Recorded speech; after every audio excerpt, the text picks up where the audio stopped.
الحمد لله رب العالمين والصلاة والسلام على سيد الأنبياء والمرسلين نبينا محمد وعلى آله وصحبه أجمعين أما بعد.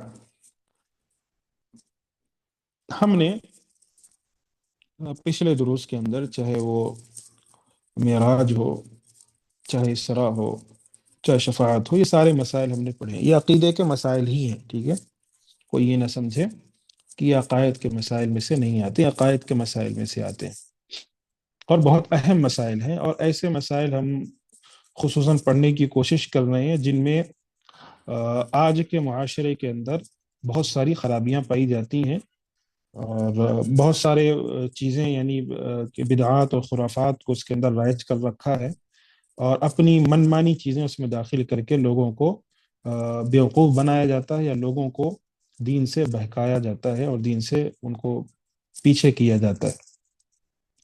انہی میں سے ایک بہت اہم مسئلہ ہے عرش اور کرسی کا. عرش اور کرسی یہ اللہ کی عظیم مخلوق ہے، لیکن آج دیکھا جاتا ہے کہ لوگ اس کا انکار کرتے ہیں کسی بھی لحاظ سے. اور کتنے ایسے لوگ ہیں جو اللہ کے علو ہونے کو یعنی اللہ تبارک و تعالیٰ کے بلند ہونے کو یعنی اوپر ہے اللہ، اس کا انکار کرتے ہیں، سرے سے انکار کرتے ہیں. کہتے ہیں اللہ ہر جگہ موجود ہے، اللہ آسمان پر نہیں ہے، اور پھر اس کے اندر تعویلات، الگ الگ قسم کی تعویلات کرتے ہیں. جب ان کو بتایا جائے کہ الرحمن علی العرش استوى، رحمان عرش پر مستوی ہے، تو پھر ان کے ذہنوں میں ایک سوال آتا ہے.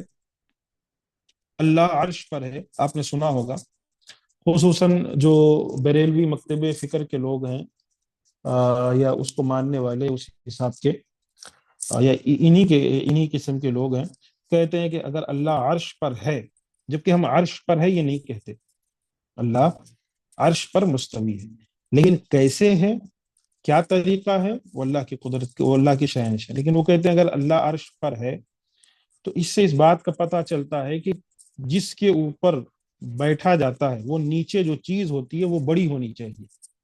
اس کا مطلب وہ اللہ سے بڑی ہے، نعوذ باللہ. تو یہ ساری تعویلات کرتے ہیں. اور یاد رکھیے گا عقائد کے اندر بعض مسائل ایسے ہیں جن میں تعویلات کرنا جائز نہیں ہے کسی بھی لحاظ سے، اور اگر تعویل کریں گے تو آپ دین اسلام سے خارج بھی ہو سکتے ہیں. اللہ کی صفات میں آپ تعویل نہیں کر سکتے، اسی طریقے سے اللہ تبارک و تعالیٰ کی اس مخلوق کے تعلق سے بھی یعنی ان چیزوں کے تعلق سے بھی آپ تعویل نہیں کر سکتے. والعرش والکرسی حق، پڑھتے ہیں یہاں سے، عرش اور کرسی برحق ہے، اس کا کوئی انکار نہیں کر سکتا. امام البانی رحمہ اللہ فرماتے ہیں کہ جان لیجئے عرش اللہ کی بہت بڑی مخلوق ہے، جیسا کہ قرآن مجید اور نبی کریم صلی اللہ علیہ وسلم کی احادیث سے یہ بات واضح ہوتی ہے. اسی لیے اللہ نے اپنی ذات کی طرف منسوب کیا. اللہ نے ارشاد فرمایا ذو العرش، عرش والا. ٹھیک ہے، عرش عربی لغت کے اندر یعنی جو عربی کی لغت ہے اس کے اندر عرش کس کو کہتے ہیں؟ شاہی تخت کو کہتے ہیں. ٹھیک ہے، عرش کس کو کہا جاتا ہے عربی لغت میں؟ لغوی تعریف کیا ہے عرش کی، یا لغت میں کیا کہا جاتا ہے اس کو؟ شاہی تخت، اس کو عرش کہا جاتا ہے. اور قرآن مجید میں اللہ تبارک و تعالیٰ نے ارشاد فرمایا وَيَحْمِلُ عَرْشَ رَبِّكَ فَوْقَهُمْ يَوْمَئِذٍ ثَمَانِيَةٌ، اور اس روز تیرے رب کے عرش کو 8 فرشتوں نے اٹھا رکھا ہوگا. اور یہ کہ اللہ کا عرش پانی میں ہے، احادیث مبارکہ میں وارد ہوا ہے کہ حاملین عرش میں سے ایک فرشتہ جس کے کان کی لو اور گردن کے مابین 500 سال کا فاصلہ ہے، اور عرش کے پائے بھی ہوں گے، یعنی عرش کا جو ہے وہ پایا بھی ہوگا. یہ عرش جنت الفردوس کی چھت ہوگی. یعنی عرش پہلے پانی پہ تھا اور بعد میں اللہ تبارک و تعالیٰ کا عرش جو ہے آج اللہ تبارک و تعالیٰ کا عرش جہاں پر ہے وہ جنت الفردوس کی چھت ہے۔ اگر عرش کی ہم اصطلاحی تعریف دیکھنا چاہیں، لغوی تعریف ہم نے جان لی، عرش کی لغوی تعریف کیا ہے؟ عرش کی لغوی تعریف تھی کہ پلنگ یا کوئی چیز جس پر شاہی لوگ بیٹھتے ہیں، ٹھیک ہے، شاہی پلنگ ہوتی ہے جو بھی۔ اصطلاحی تعریف، اصطلاحی تعریف یہ ہے مخلوق عظیم، عظیم مخلوق ہے، خصہ اللہ عز وجل باستوائہ علیہ، یعنی اللہ تبارک و تعالیٰ نے مخصوص کیا ہے اس پر مستوی ہونے کے لیے، اپنے لیے اللہ نے، اللہ کے لیے مخصوص ہے یہ کہ اس پر اللہ مستوی ہو۔ وہ مخلوق عظیم، وہ عظیم مخلوق ہے، لہو قوائم وحملہ، اس کے پائے ہیں، یعنی اس کو جو ہے جو بھی اس کے جو ہے کیا کہتے ہیں پائے ہیں، اور اس کو اٹھائے ہوئے ہیں لوگ، ٹھیک ہے، اس کے پائے ہیں، اس کو لوگ اٹھائے ہوئے ہیں، اور وہ جنت کی چھت ہے، جنت کی چھت ہے۔ تو یہ بات یاد رکھیے گا، یہ عرش کی ایک تعریف ہے۔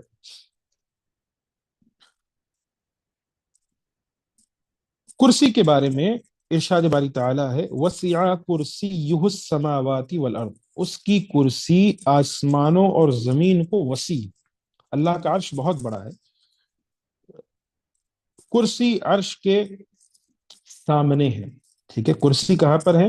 عرش کے سامنے۔ ابن عباس سے موقوف روایت ہے، فرمایا کہ کرسی دونوں قدموں کی جگہ ہے جہاں پر پیر رکھے جاتے۔ اس میں اب تعویل مت کیجیے گا کوئی، اللہ کے پیر وہ کیسے، فلانے کیسا، یہ دیکھیے بعض چیزیں ایسی ہیں جس کو صرف ایمان لانا ہی ضروری ہے، غیبی باتیں ہوتی ہیں، اور غیب کی کچھ باتیں ایسی ہیں جس پر ایمان لانا ہی ضروری ہے، اور ایمان لانا چاہیے، فرض ہے، ورنہ آپ مسلمان کیسے ہیں؟ ٹھیک ہے، آپ مسلمان کیسے ہیں؟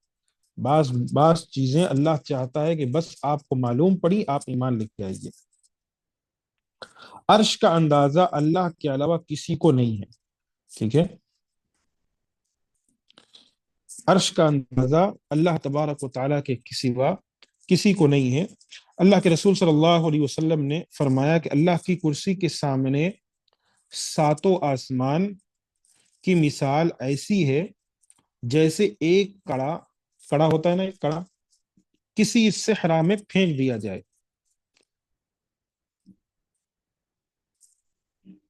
یعنی ساتوں آسمانوں کی مثال کیسی ہے کہ ایک کڑا، جو کڑا ہوتا ہے کسی صحرا کے اندر پھینک دیا جائے تو کیا ہے، اہمیت رہ جائے گی، اس میں تو چھوٹا دکھے گا۔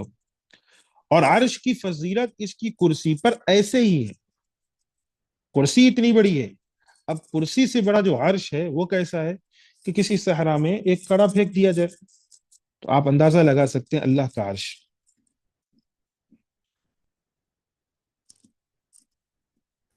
اللہ تبارک و تعالیٰ کا عرش ساتوں آسمانوں سے اوپر ہے، اس کے پائے ہیں، اسے فرشتوں نے اٹھا رکھا ہے، یہ ایمان لانا ضروری ہے۔ یہ کیوں بیان کیا جا رہا ہے؟ کیونکہ